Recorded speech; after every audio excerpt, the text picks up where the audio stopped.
Okay, in today's lesson, you will hear some things you've probably never heard before. You may be introduced to concepts that you are absolutely opposed to in your belief system. To all of this, I say, good. For the only reason for this lesson today is to stimulate your mind, to stimulate your thinking, and help you begin to see life from many different points of view. Much of what I will tell you this morning, I am still dealing with myself in consciousness. Some may seem true to you, some may not seem true to you. I have the same feelings, but I think it is important that we begin to move outside of our own comfort zone of limitation. To begin with, I want to introduce you with some terms we will use today that may not be familiar to you. The first term that you'll hear is the full potential self. That self that is made in the image and likeness of God. It's your real self, your spiritual self. It is your real spiritual self at its fullest potential. Your full potential self is a living form and exists in a dimension where there are no limitations. Do you feel the power that's in that? You see where we are in the whole scheme of life? This can be your full potential self, you see. And we'll talk about that in a moment. It itself, it has no limitations. Now, another one that we'll be talking about is a mature holodyne. A holodyne is a whole thought form. It's a living thought form that has reached its highest and fullest potential. It's matured up, okay?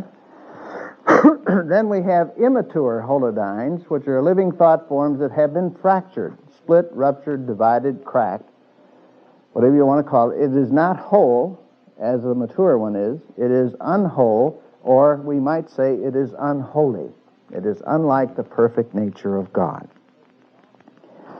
We also will be dealing with left brain, which is that part of our brain which sees everything linear, literal, sequential, 1, 2, 3, 4, 5. And then we have the right brain, which is our feeling and intuitive nature. Now, our left brain is caught up in the world of manifestation, the world of form, the world that sees life in sequential events. And we do that through our left brain. It's a noisy machine because it knows nothing else. The left brain does not know and does not experience the silence. Be still and know that I am God. Now, the left brain is necessary for us, but we must learn to use our right brain activity more. Now, go right down here to the intuitive sensory perception, the ISP. And the ISP is a tool that we use to break through the barrier of illusion of time and space. And it is our feeling, intuitive nature. Now, it's easy to reprogram the holodynes of our minds once we learn to focus our senses inward. Go into it, or intuition, if you will. Using ISP, we can focus upon the holodynes which are causing our immature behavior and create conscious changes within these immature holodynes. Now, the amazing thing about ISP is that everyone already knows how to use it. Some common ways of using ISP are imagination, goal setting, planning, creating, artwork, music, storytelling, poetry, game playing, and acting. Any creative act takes a certain amount of ISP skill, intuitive sensory perception. The greater our ISP skills, the greater our creativity. Everyone uses ISP, but very few are consciously aware of what they are doing or of the tremendous power that can come from the conscious use of ISP. Okay. One of the specific tasks which can be accomplished with ISP is tapping into your full potential self or the full potential self of others. We're going to do that in a few minutes. Using the senses of sight, hearing, touch, taste, smell, and subtle energy, it is possible to make direct contact with the primary holodyne, which is orchestrating our lives. Let me give you, excuse me.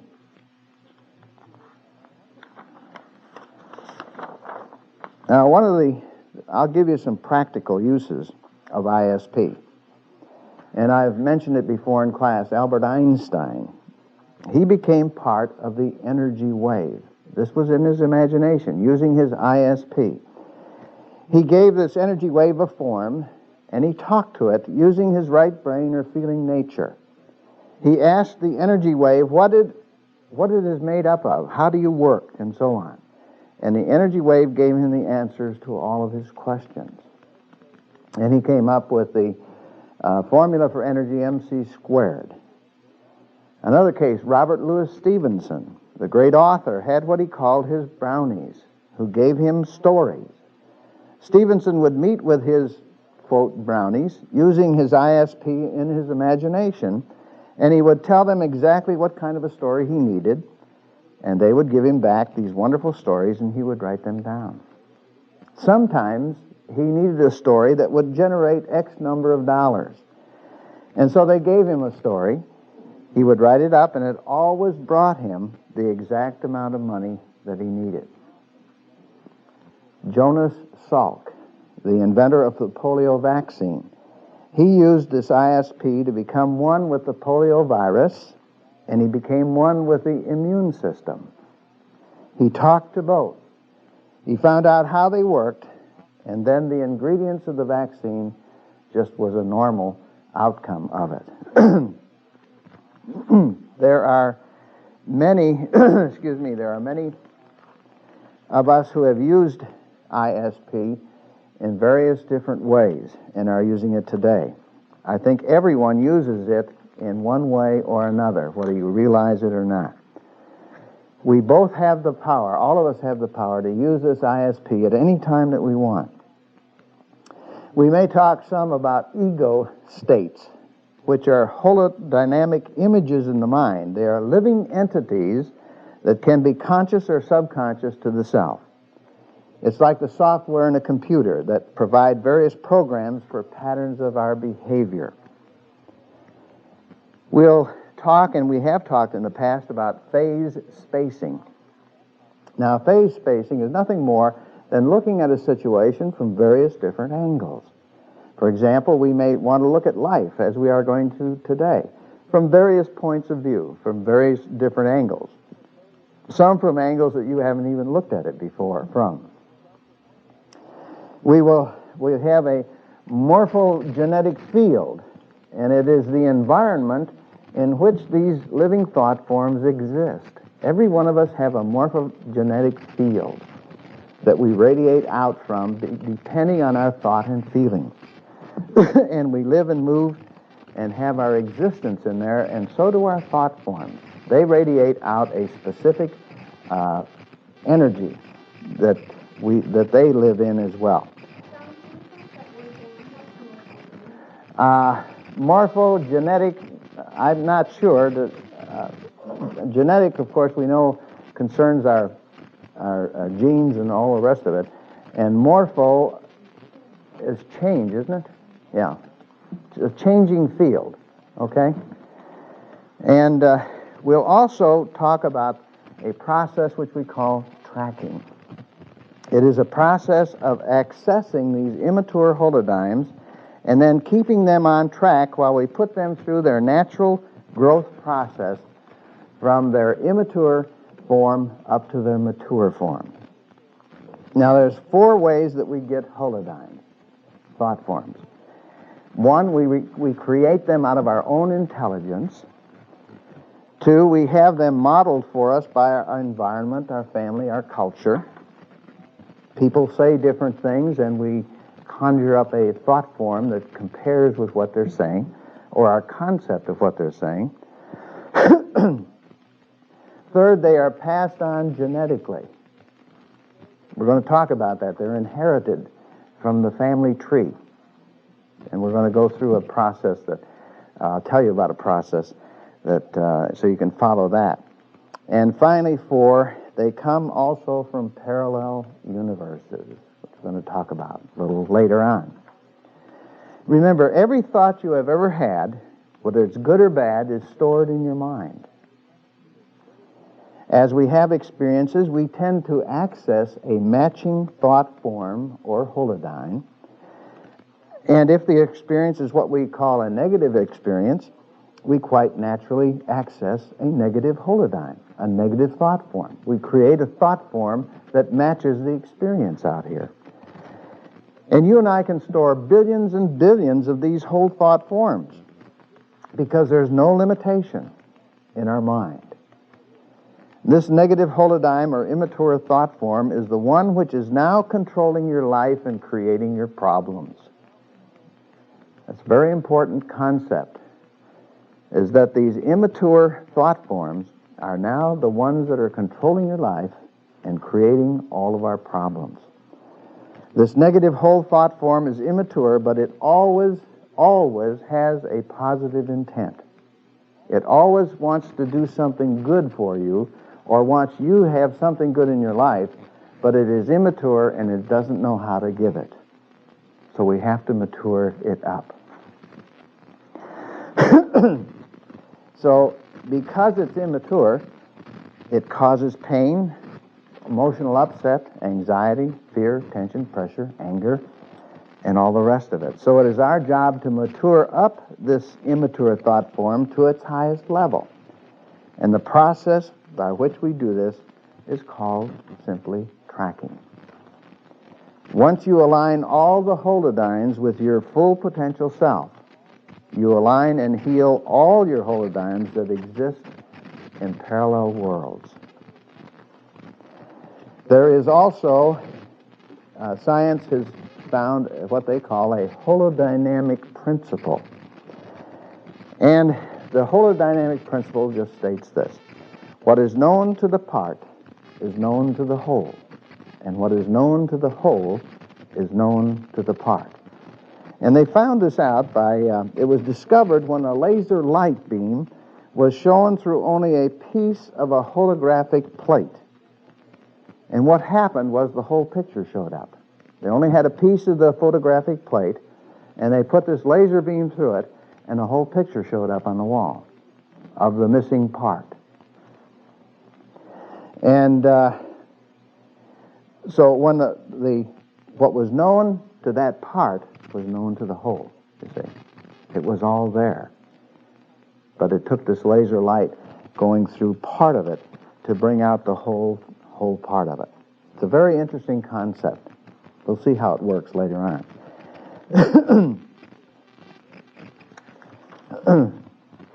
There is the word quantum, which you see, which is nothing more than a fixed unit, elemental unit, such as energy. And I'm simplifying a lot of these things. Quantum thinking is looking at the wholeness of things and how everything works in harmony, called the wave instead of the old style thinking of the particle. Left brain is all particle, right brain is all wave. With the right brain, we can see the whole picture of things. Okay? See, I've got little particles here, and then we have the wave.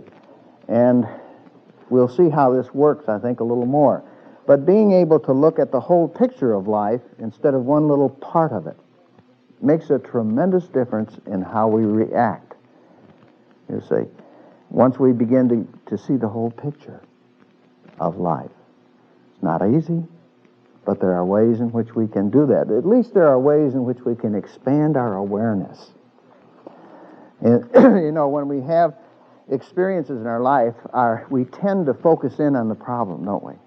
And we put all of our energy down into this one particle of all life, you see, and we begin to let that grow and expand, and it becomes terrible. And what we are trying to learn now is to begin to look at the whole picture of life, and this is only one part, little small part of it. And let's see what the relationship of that part is to the whole. You've heard me mention the force. It's not up there. But in one of the scientific think tanks, they took a cubic centimeter of space, and they mechanically removed all energy from it. They removed electrical energy, what do I want to say, kinetic, electrical, magnetic, and then they measured it for energy. Now, where there should have been no energy at all, they found a measurement of energy. And they didn't know what to call that. So they called it the force, F-O-R-C-E. Remember, may the force be with you? Okay, they call it the force. We would probably call it God energy, spiritual energy. They call it the force. And they also located the force, and they found that it was located in the unmanifest world instead of the manifest, which I think is we would say it was located on the spiritual level of life. They said it's located in the unmanifest world.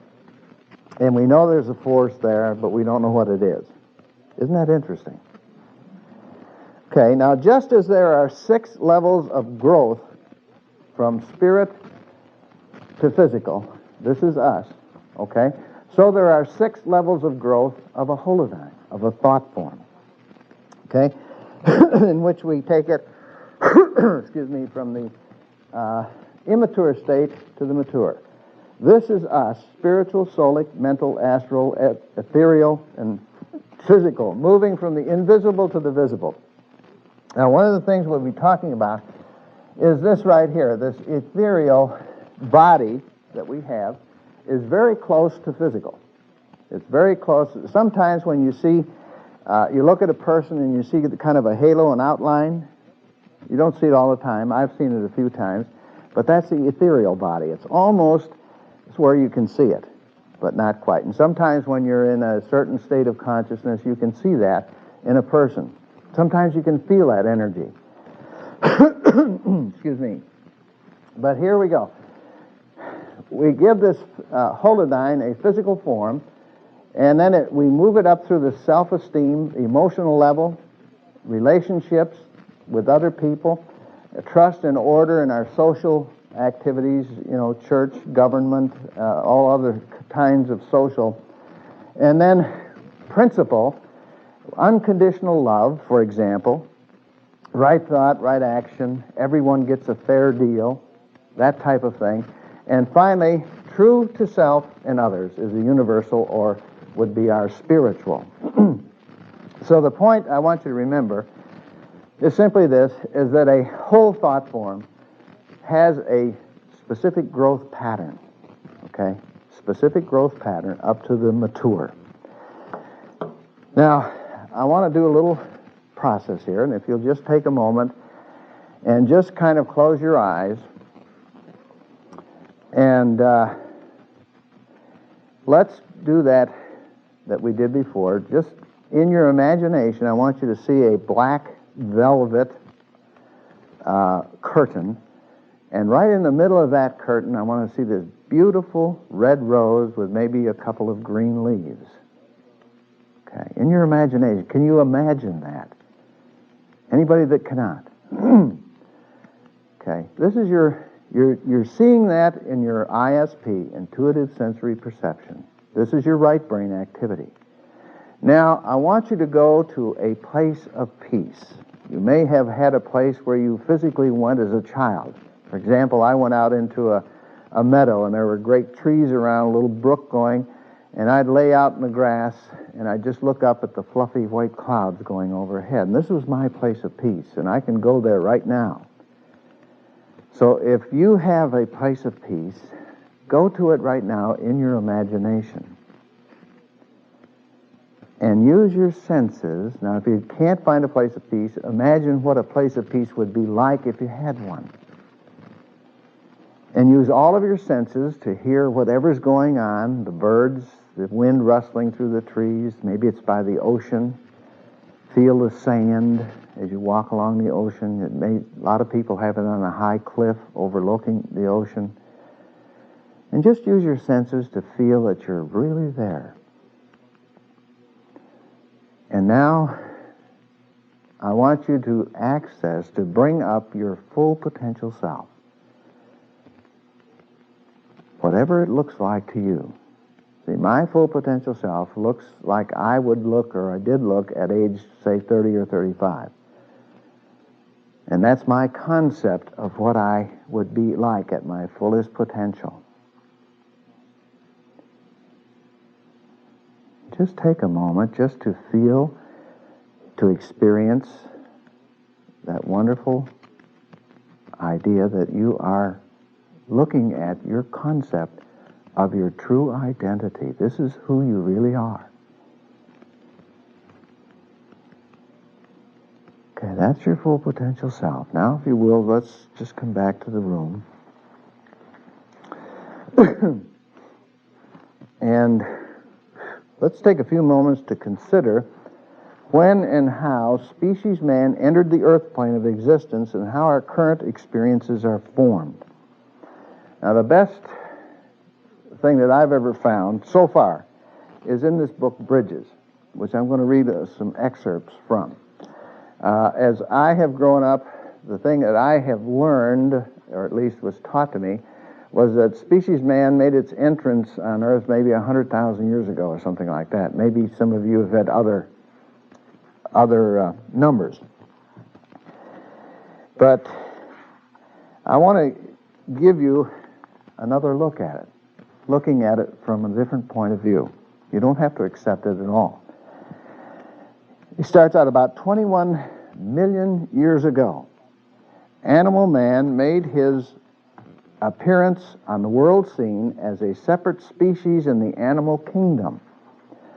Please note that these specimens were as yet mindless and thus should still be regarded as animals, but with the physical build and appearance of primitive human beings. Then some 2.5 million years later, or about 18.5 million years ago, a group of beings from other planetary schemes were brought to Earth to assist in arousing the mind of animal man. This band formed the nucleus of those super beings who subsequently became known as the White Brotherhood, or the hierarchy of masters of wisdom. Now, the White Brotherhood has nothing to do with the color of your skin. It was a term that was used. White meaning purity. Their headquarters was established on etheric levels, right here, almost physical, but not quite, and is referred to by esotericists as Shambhala. Anybody heard that Shambhala before? Although located in the etheric realm, Shambhala is recognized as occupying a definite position in space.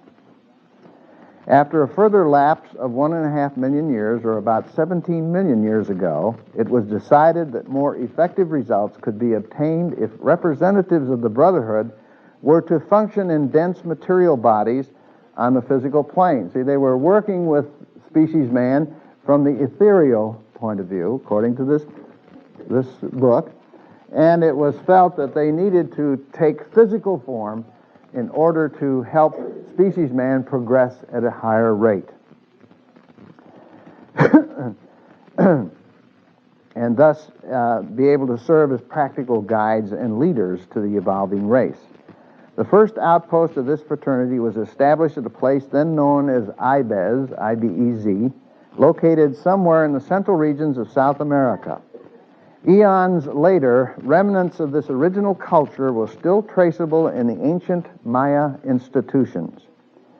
A second branch became rooted in Asia, giving rise, amongst others, to the appearance and work of the Himalayan and South Indian adepts. In this connection, the Tibetan prophecies that at some future date, much of the mystery still enshrouding prehistory in general and early history in the Near East will be revealed with the discovery of certain ancient documents and records. I don't know whether that has happened yet or not. I have no idea. Some 15 million years ago, these efforts of the Brotherhood led to the individualization of animal man, resulting in the appearance of the first true but still most primitive human beings. This might be regarded as the birth of the human kingdom. Historically, this original race of men have become known as Lemurians, Lemurians. I've heard Donald mention that in some of his talks at church. And they were named after their country, Lemuria, situated somewhere in the region now occupied by the Pacific Ocean, and probably also including parts of North and South America. After a protracted period of some 3 million years of slow development, the greater part of Lemuria was destroyed by volcanic action and disappeared below the seas, leaving only a number of smaller islands where once there had been a vast continent. Some remnants of the race escaped, however, to become the founders of the future Atlantean race, which originated about 12 million years ago. In the course of time, this gradual awakening of the self produced men still largely retaining their animal tendencies, but who were distinguished by their selfish nature and an overruling desire for satisfying the various physical appetites. On the emotional level, only the primitive forms of emotion such as fear of physical pain and sexual desire were as yet apparent. Now, he goes on, he says, but the physical body only represents the material reflection of that which exists on the subjective planes, a fact of which the ordinary man remains blissfully unconscious. So what he's saying is, that the physical form that we are in, that all of us in, is a projection of our full potential self. Okay? It is a projection. Now this, we would have to make some further assumptions, and we're going to do this a little later on this morning. But this would assume then, that the physical body is only temporary, which I guess it is. We don't always stay in it, do we? So when we're through with the experience in the physical body, we're still the same as we were. Only the projection is gone in this dimension. That's all. It brings up some interesting ideas and concepts. He says that man is thus spirit, or the self, or soul, working through the matter of the physical body, or not self. In other words, he says the physical body is not the self, by means of the mind.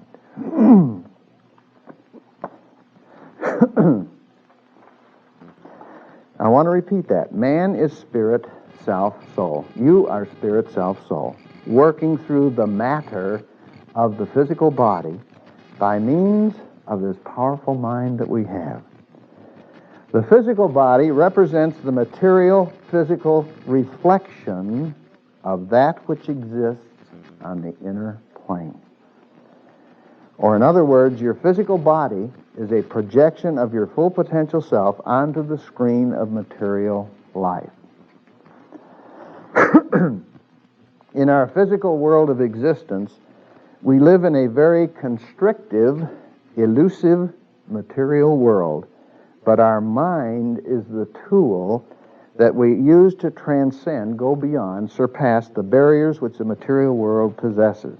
And we've just done that. As we have brought forth the rose, we've brought forth our full potential self, our spiritual self, you see, and we have used that with our mind, and we have transcended the limitations of the physical world in that way, and we do it all the time, you see, but half the time we don't know that what we're doing. Now, our mind, remember this, our mind is unlimited. It has no limitations. You can go anywhere that you want using your mind. Our full potential self is a living form. It is a living form, and it exists in a dimension in which there are no limitations. Your full potential self, your real self, exists in a dimension in which there is no limitations. I'm not talking about your physical body. We've got lots of limitations here. Think of it this way. Our full potential self has boundaries that we set up, which are called lack, limitation, death, disease, separation. And so it's like we have our real existence, our full potential self in a box. And we have this the Bible calls, in my opinion, the imprisoned splendor. It's boxed in by our own concepts, ideas, and beliefs. The barriers that we put around, now within that it has no limitations, but we have put limitations here around it. And it's the barrier of unbelief, fear, and self-concepts that we have.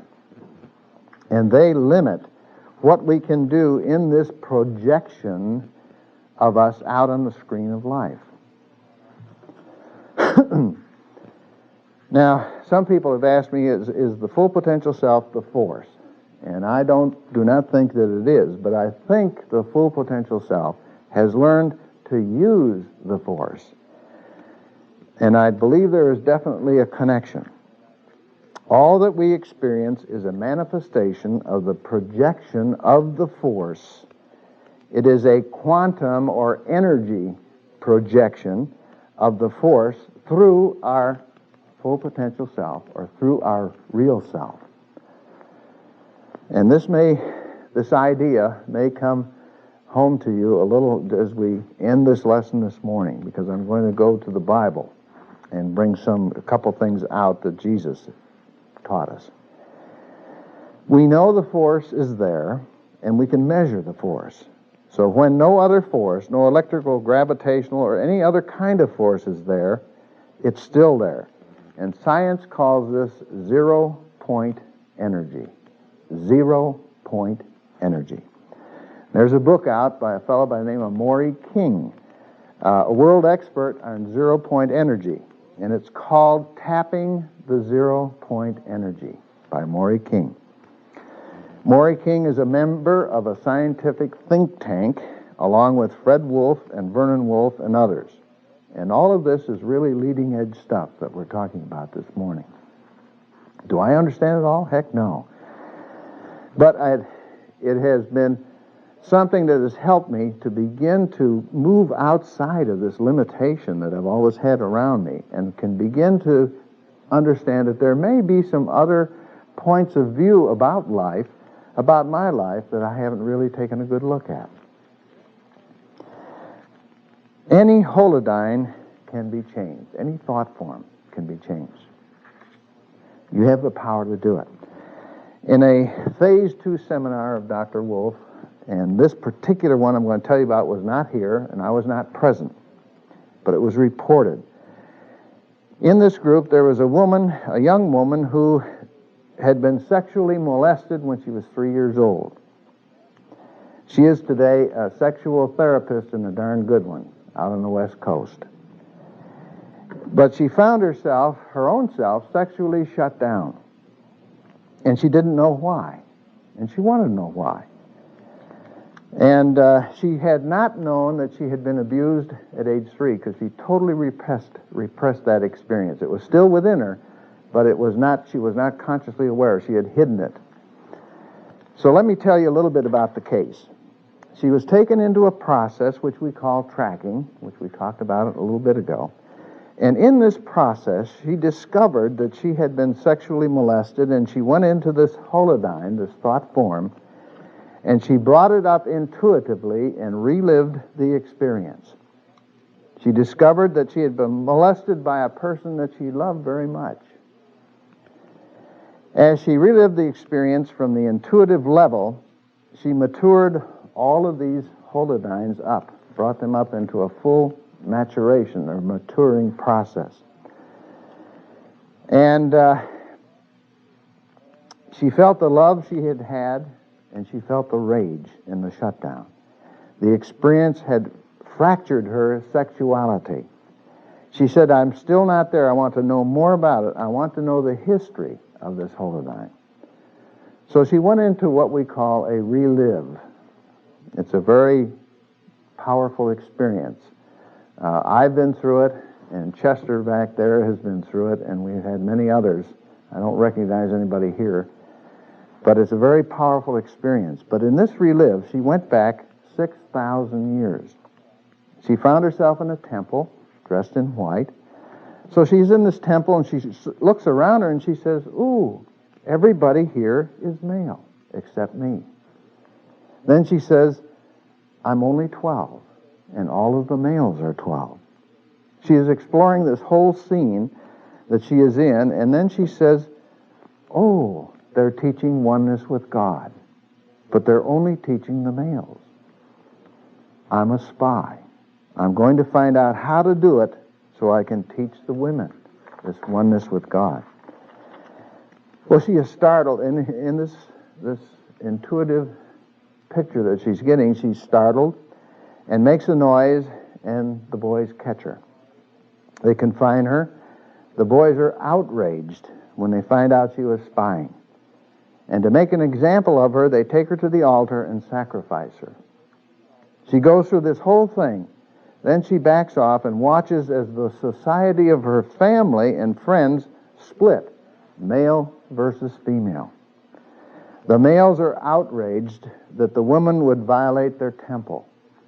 The women are outraged that the males would violate her femininity, or theirs. So it sets up this whole polarization up in this family society. And she traces this holodyne all the way down, century after century, in this relive, through all of the holodynes that are still in her family tree. She gets to the Crusades, and she is a princess. Now these may be parallel lives feeding in. We don't know. But she has 4 wonderful guards, all young men. She loves them. They love her. She trusts them. They'd do anything for her. They are going to the Crusades in the morning, and they are escorting her from one castle to another. They get her in the middle of the woods, surround her with their horses, tease her off her horse. She loves them, trusts them, but they violate her. They leave her in the woods alone. She has to find her way back to the castle. They leave her, and she never sees them again because they went on a crusade. She gets into all of the dynamics of feeling violated, the pains, the abandonment, the rejection, all of the dynamics. All of the holodynes are right there within her. She comes all the way down to the present, where her grandfather, bringing all these holodynes with her, the grandfather molests her and fractures her holodyne at age of 3. She went all the way back through her history, one at a time, and matured every one of these up. It was a most spiritual experience for everyone there. Everyone wept and wept when she was through. It was impossible not to just totally weep at the power of her love and the intensity of the healing all the way back. They reported another experience with an Indian shaman who is sort of a spiritual leader. A Native American shaman. He took everyone on a relive which was called the Trail of Tears. The Cherokee Indian Trail of Tears, where the White brothers had betrayed the Indian. The tragedy of that was so traumatic that this Native American could not stand the color of his skin, nor could he stand or trust a white man. Now, this is a fellow living today, but he went on this relive. He went all the way back, and coming forward, he healed every dimension. Healed all those holodynes, those living thought forms that are in the field, and you can do the same thing. Some people have different perversions. Some have inhibitions. Some have all kinds of fractures, fractured holodynes, immature ones, that are causing all of our problems. And you and I are very sensitive to these fractures in our own fields. Guess why these fractures are there? You have got them so that you will have the opportunity to heal them. You have got them so that you will have an opportunity to heal them. Haven't we heard something like that before? To make them whole, to go down into the world of holodynes and mature them up through their natural order of growth. Do you realize what kind of message this is when you understand that the fractured holodynes that are impacting the whole field have an order of growth, and they have those 6 levels of growth that we can take them up through? Some of us have done that. Mary back here, and Chester and myself, and there may be others that have done this and work with it all the time. Is this hypnotism? No, not at all. Absolutely. You're absolutely aware of everything. It's a very profound. Someone was with you? Oh yes, yeah. You don't do it alone, and you do it with someone that knows what they're doing. Okay, but it's a remarkable process, and again, it certainly gives you a whole new dimension of looking at life. Makes you think a little bit. It's wonderful. So when you get into them, using your natural intuitive sensory perception, you can sense them. You can get into them. I'm talking about these holodynes. And if you're in a safe environment where people understand what you're doing, you can set up such a healing field that nothing can stop the penetration of the healing. Nothing at all. It's this changing the morphogenetic field. Science has learned, not religion, we've known it for a long time, but science has learned now that you can actually change the physics of the cell of your body by changing your mind. Now, they've proved that. We've known that for a long time. I say we, I'm talking genetically about the movement itself. Your love, the love that you have, is greater than you ever believed it could be. You have the power, you can do it, and people are doing it all over the country. President Reagan, when this was first being done all over the country, said for some reason, he said, peace is breaking out all over. You see, people are going back and maturing up these war holodynes. We're making a real difference.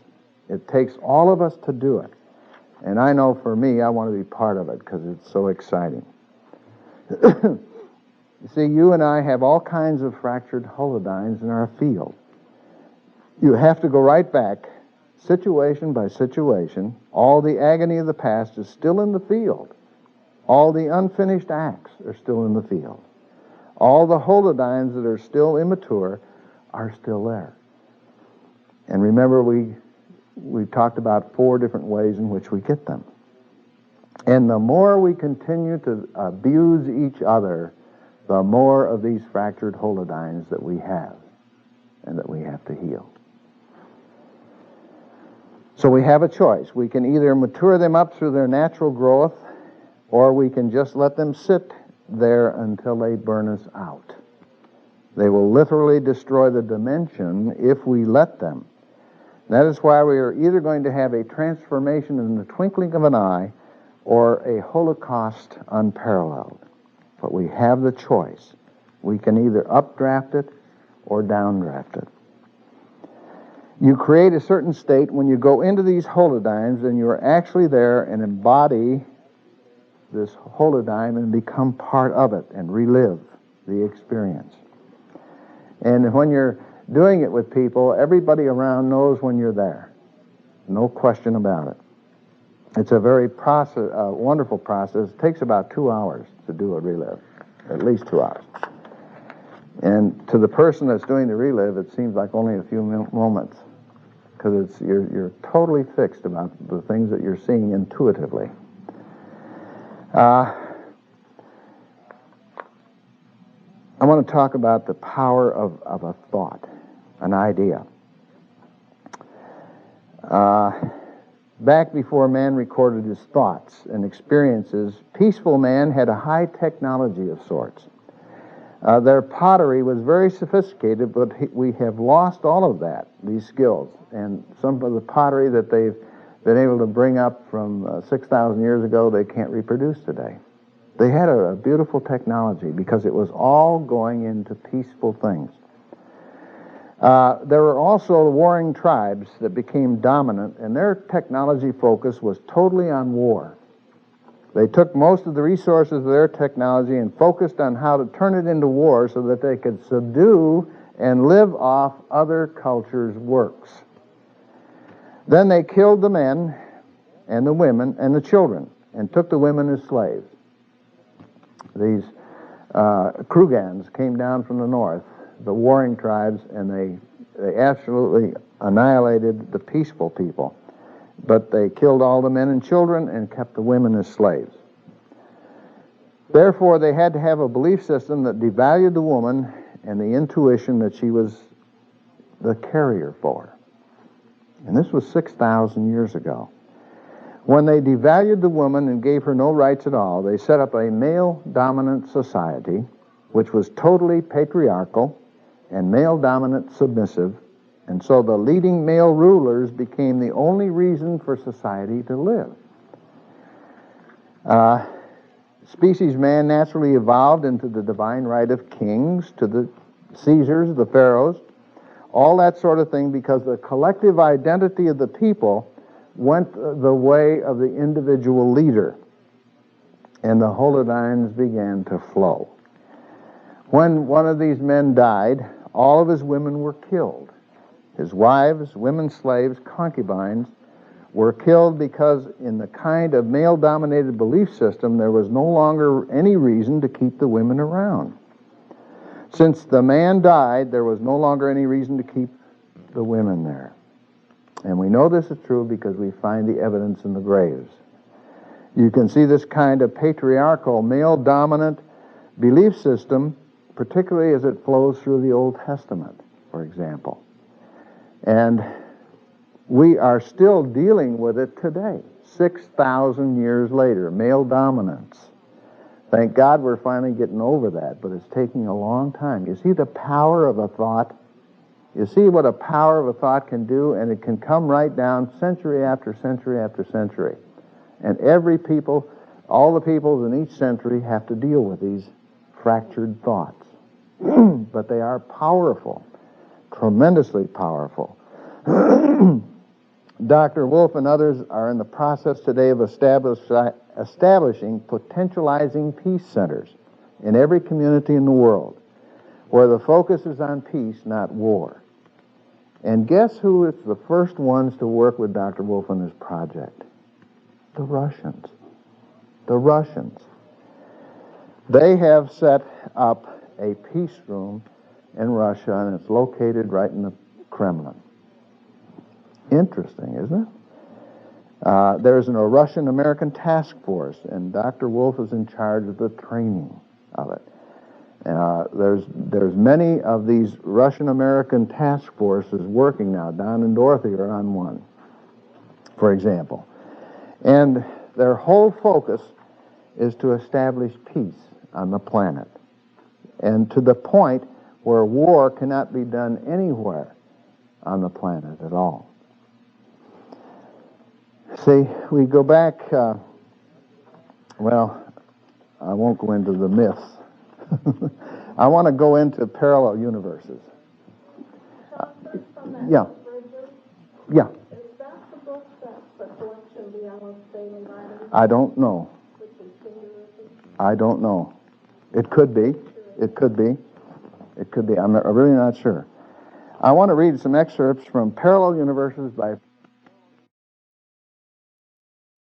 Since the discoveries of new physics, the question of the existence of parallel universes, or worlds that exist side by side along with our own, has taken on renewed interest well beyond mere speculation. Now remember, this is a scientist talking. It's not a minister. This is science talking. Parallel universe theory began with physicists in the hectic period of the 1950s and 1960s. It appeared as a new way to make concrete and rational some of the bizarre findings of quantum physics and general relativity. These findings are not understandable without a new vision of reality. Instead, they appear as problems. Nothing in our previous thinking about the physical world will make these problems go away. What he's talking about is the old style physics was the Newtonian physics. The new style is quantum physics. The old style was the particle, and now the new style is talking about the wave, seeing the whole picture at one time. So they had a lot of problems that they couldn't solve with Newtonian physics, but the new physics seemed to solve them. In other words, the existence of parallel universes resolves some old and not too easily solvable problems. It introduces a new and apparently paradoxical way of thinking. What is a parallel universe? Like an everyday universe, it is a region of space and time containing matter, galaxies, stars, planets, and living beings. In other words, a parallel universe is similar and possibly even a duplicate of our own universe. Not only in a parallel universe must there be other human beings, but these may be human beings who are exact duplicates of ourselves and who are connected to ourselves through mechanisms explainable only by using quantum physics concepts. To see why scientists are now considering parallel universes seriously as a solution to problems in the wide spectrum of thought, including modern physics and cosmology, we need to explore some new and exciting ideas.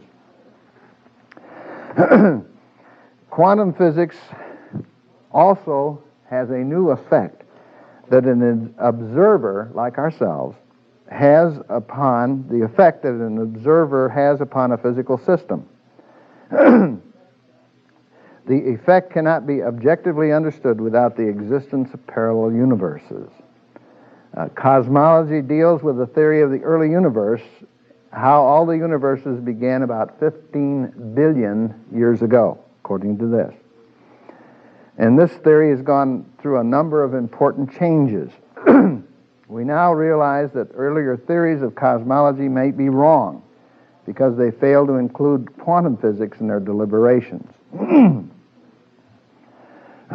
He says quantum physics, mathematical formulas indicate not only how the future enters our present, but also how our minds may be able to sense the presence of parallel universes. It is, yeah. We use the word world sometimes, parallel world. Uh-huh. We use the world of the universe. Yes, yeah, as a generic term. Don't try to put too much emphasis on that. It says the possibility exists. Now, they're not saying this is true or anything. They're just saying the possibility exists that parallel universes may be extremely close to us, perhaps only atomic dimensions away, but perhaps in a higher dimension of space, an extension into what physicists call superspace. Modern science, through the study of altered states of awareness, schizophrenia, and lucid dreaming, could be indicating the closeness of parallel worlds to our own. And this is, I like this statement. It says, there is a theory which states that if ever anyone discovers exactly what the universe is for and why it is here, it will instantly disappear and be replaced by something even more bizarre and inexplicable. There is another theory which states that this has already happened. I love that. And then in the back, I want to make some comments on this. He says, thus, parallel universe theory may offer some insight into the nature of human intelligence and imagination. It may also help us understand some mental illnesses, such as schizophrenia. Schizophrenics commonly witness other realities, other beings in their presence. They often hear voices, smell things, or have other hallucinations, as we are tempted to call them. But these may not be hallucinations after all. They may be distorted witnessing of other realities, the kind that could appear in parallel worlds. Yeah. Could the other universes speak of the souls who have moved on from this, since you say they're actual beings? We're going to, I'm going to show you something which might answer that, might not. But they're working now. Now remember, they're working with schizophrenics now, okay, using this new thinking, and when they're putting them through a tracking process, like we talked about before, they actually put them through a tracking process, they make absolute sense. They make absolute sense because they're seeing something that's not available to us as we are looking out in this dimension, but they're seeing something from another dimension. I don't know where it is or what it is. Does the tracking heal, so to speak, their physical condition once they're tracked? Like I don't know. It's possible. It can. But I don't know the answer to that. Harry? In Man's Eternal Quest, Paramahansa Yogananda, Uh-huh. he mentions that, when you move on to the actual world, then you can move on up to other levels. We didn't know many people were around this right now. Right. You just can't see them. Right. I'm going to show you something in just a minute. Well, we're going to have our offering first, and Father, we just take this moment now to share what we have of the abundance, the lavish abundance of God. We bless it, release it, and know that it goes with our blessings. Wherever it stops, it blesses and heals, because we have been a part of this circulation of God's good. Thank you, Father, as we affirm this in the name and through the power of Jesus Christ. Amen. I'm going to use Abby's. Just set it back and it'll come around to the front. Okay. I want to go back to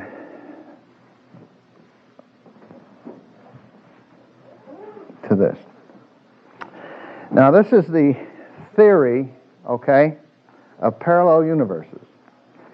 We have our full potential self, our spiritual self. Remember, we have this barrier around which our own self-concepts of lack and limitation. But who is to say that there isn't a hole in that, and that the full potential self is projecting out into another this dimension, this image, which is your physical body. Okay? We have a lot of evidence to think that this might be very true. And this is kind of where we are. We are physical beings, but we are a projection of the full potential self. It's not permanent. We know that. Yeah? Can you equate the full potential self with your higher self? That's what it is. It's exactly the higher self, the spiritual self, at its fullest potential. Now, they come along and they say, okay, we can handle that, but who is to say there isn't another hole on this side? And we're projecting out another projection into another dimension. And who is to say there isn't one here and one here? And who is to say there are not 1,000 of these projections? You see, out into different dimensions. Now, all of these projections are, according to the theory, living in parallel worlds or universes. Now, let's just for a moment consider that this might have some validity to it. So we might be able to take some different looks at ourselves. I want to consider some questions that I will ask for us all. After you eat and still remain hungry, is it possible that this hunger is felt from the existence in a parallel universe? I'm not saying it is. I say, is it possible? After you have slept for 8 hours and wake up tired, is it possible that this tiredness felt is coming from an experience in a parallel world or universe? See, we're all connected. If there's any validity to this, we're all connected right here. Put a cross right there if you want. We're all connected with the full potential self. If you have a dream at night, is it possible that you are feeling an experience that you're having in a parallel world?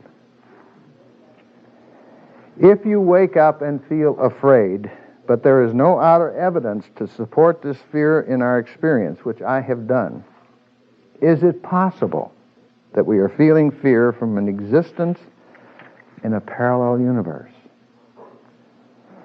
That's a question I ask myself, because I've had the experience of waking up with fear. This was several years ago, but there was no outer evidence that there was any reason to fear anything. Is it possible that some of our illnesses are actually activated from an experience or belief in a parallel world? Is it possible that you and I can travel to these parallel worlds by using our ISP, intuitive sensory perception? Is it possible? I have been in my relive, I went what was shown to me as a parallel world. I'm still thinking about that one. Okay? Is it possible to travel to parallel universes in this manner? Is it possible to deal with immature holodynes that are affecting holodynes in our dimension or universe? Is it possible that what's happening over here can be felt over here? Is there a connection? So you may have a different view of your life. Maybe you can look at some of the things that are going on in your life right now and begin to think about it in terms of it may be something you're picking up from someplace else. No. But we're whole horizon of thought, of life. We are all striving to arrive at the same place, total spiritual awareness. It is a long climb to the top, and you and I have just begun to climb. I want to close with some challenging thoughts that can come from the Master, that came from the Master Jesus. Jesus was teaching his disciples, and in John 16:12, he said, I have yet many things to say unto you, but you cannot bear them now. I believe that there is yet so much more for us to know, and that even now our consciousness is not to the point that we can bear or understand them, but we are just beginning to have so much revealed to us. Excuse me. Even Paul said, the things of God are foolishness to men. Yes, even some things that are being revealed today are foolishness to species man. Some things that are revealed that I come in contact with at first seem to be foolishness. And perhaps this is what they were talking about. The other profound remark came from Jesus as he hung from the cross. And he made this statement, into thy hands I commend my spirit. But looking at it a little different way, Jesus is saying that he has to commend. So I ask you, who is this being that has a spirit? Our highest concept that we have of us is as a spiritual being. It's the highest that we know. But Jesus did not say, I am spirit, but rather Jesus said, I am something that has a spirit. I believe that Jesus was just opening the door a little to something we have yet to learn about ourselves. I think we really have no idea, no concept as yet, as to exactly who and what we are. I believe that we are far greater than anything that we can even conceive of right now. So I leave you with this burning question. Are we something that has a spirit? And if so, what is that something? Now, as a memento of this class, I want to pass this out to each one of you to kind of remember. It says, suddenly I realize my full potential. Okay? Maybe this will help you remember some of the things that we've talked about this morning. Also, I want to hand out this. We've had a lot of questions. What is the New Age anyway? I think this is pretty good. It's written by a fellow by the name of Jack Clark. I don't know who he is. What it says is he's a real estate broker. And he's the author of Life After Grief. So I thought maybe you might like to have a copy of that too, as well.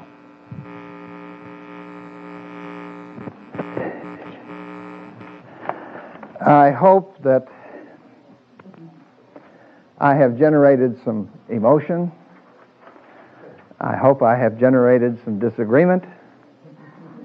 I hope that I have generated an openness in you where you will begin to challenge some of your current beliefs and thoughts. That's all. Don't make them my beliefs. Just challenge your own. And begin to have the tools to begin to look at life from a very different point of view. It may generate some answers for you that you've been looking for. Hopefully you will not go out the same person that you came in. Okay, let's just take a moment. And Father, we just give thanks for the openness, for the beautiful and perfect presence of God within us. We know that in our expression that God is all that there is. And yet perhaps it is that there is a higher dimension to God than we can even fathom in our minds. But whatever it is, we know it is total and complete love, total and complete peace. And we now look at ourselves maybe a little differently, so that we might express this potential that we have. Made in the image and likeness of God, we know that we have that fullest potential within us. So we are open and receptive now to express or press out that highest potential at our highest and best, so that we can be that channel to bring peace and love to this universe, to this world, to this dimension in which we find ourselves. And know that we walk today in the presence and power of the Christ. So in that sense, Father, we are truly grateful, and we go forward now armed with this high consciousness of truth, to be all that we were meant to be and created to be. Thank you, Father, and we affirm it all in the name and through the power of Jesus Christ. So it is. Amen. Happy Palm Sunday.